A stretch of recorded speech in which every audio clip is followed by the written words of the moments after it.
Монгол улсад нэг жилд дунджаар 200 орчим мянган тонн хуванцрын хог хаягдал үүсдэг бол үүнээс 20 орчим мянган тонн нь ус ундааны савны хаягдал байна. 2018 оноос Бүгд найрамдагтад ард улсын боловсруулаагүй хуванцрын хаягдлын импортод хориг тавьснаар Монгол улс хуванцрын хаягдлаа ландфилл буюу хөрсөнд бурлахаас өөр аргагүй болоод байсан.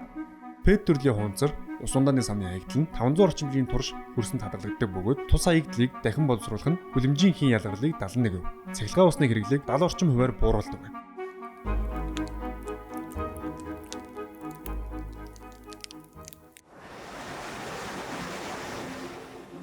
Манай TML Plastic нь 2021 онд MCS Coca-Cola компани санаачлалтаагаар байгуулагдсан 100 орчим тэрбум төгрөгийн хөрөнгө оруулалттай ПЭТ төрлийн ус ундааны хуванцар савыг дахин боловсруулах үйлдвэр юм аа.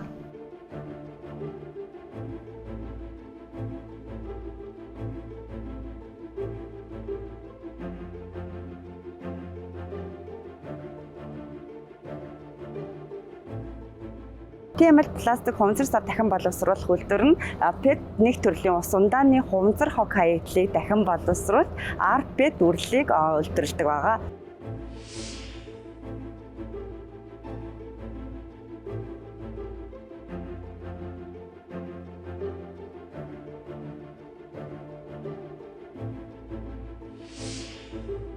Бидний цуглуулсан хуванцар хог хаягдал маань 30 гаруй шат дамжлагаар дахин боловсруулагддаг. За энэндээ болоод тэгэхээр хуванцар сав эхний ээлжинд гадны хог шорооноос салах, угаалгын барьцаас шашиг салгалт, тэгээд өнгөөр ялгах, тэгээд бутлах, дахин угаалт, хөвөл живэл шаргаар одоо бөглөө FBS-ээс салаад өнгөөр ялгах төхөөрөмжөө техник хэрэгцээс гэсэн бидний хагас боловсруулсан бүтээгдэхүүн бий болтгоо.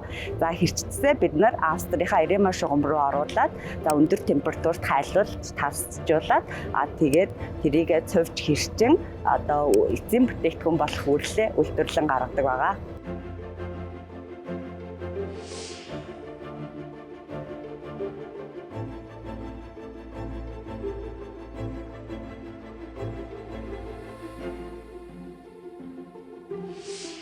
Бид нар одоо тэгэхээр үйлдвэрлэлийн технологийн усаа дахин цэвэршүүлээд үйлдвэрлэлтэд ашигладаг. За энэ цэвэрлэх байгууламжтай. За энэ цэвэршүүлэх байгууламж нь болоод тэгэхээр усыг 96% цэвэршүүлдэг.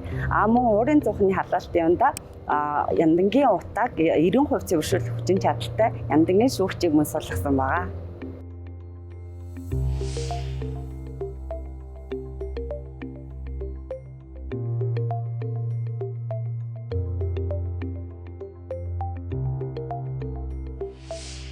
Цаашид бид хог хаягдлын менежментийг Монгол улстай илүү боловсронгуй болгож олон улсын жишгт хүргэх зорилготой байгаа ба энэ ажлыг анхны их усүр дээр нь буюу сургууль, цэцэрлэг, орон сууцны хорооллууд, үйлчилгээний байгууллага дээр ангилан ялгах, тээвэрлэх ажлыг эхлүүлээд байгаа. Мөн сургалт, хөгжлийн ажлыг иргэдэд таниулах ажлыг давхар явуулж байгаа. Бид анхны их усүр дээр хог хаягдлыг ангилан ялгах ажлыг эхлүүлснээс хойш 1 жилийн хугацаанд 20 гаруй мянган уулзалт сургалтыг зохион явуулсан ба одоогийн байдлаар 1000 орчим орон сууцны хороолол, үйлчилгээний байгууллага, сургууль, цэцэрлэг дээр хог хаягдлыг анхны их усүр дээр нь ангилан ялгаж хөвшөөд байгаа.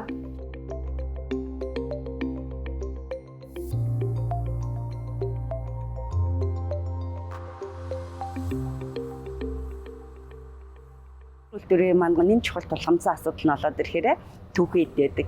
За энэ дундаа түүхий цуглуулахаас гадна иргэдийн бас ангилан ялгах буруу хөвшил жишээлбэл манай ус ундааны хуванцар хогийн ажил дотор нөгөө хог хийхдээ эдгээр маань бас манай үйлдвэрийн гар ажиллагаа болон хоног төхөөрөмжийн маань сэтлэгээнд бас нөлөөлдөг учраас иргэд маань хогоо зөв ангилан хаяарай гэдэгтэр ялж байна.